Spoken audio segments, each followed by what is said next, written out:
You ask Tiger to calculate. This deals with linear inequalities with one unknown. The final result is x equal or smaller than 5. Let's solve it step by step. Group all constants on the right side of the inequality.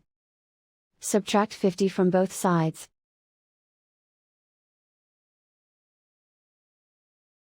Simplify the arithmetic.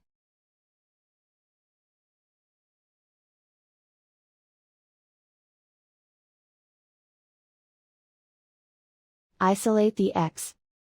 Divide both sides by 40.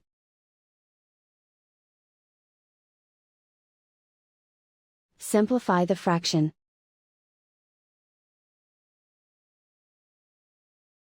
Find the greatest common factor of the numerator and denominator.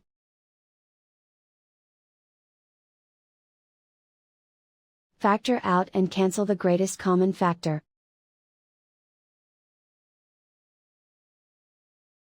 Plot the solution on a coordinate grid. And so the final result is x equal or smaller than 5.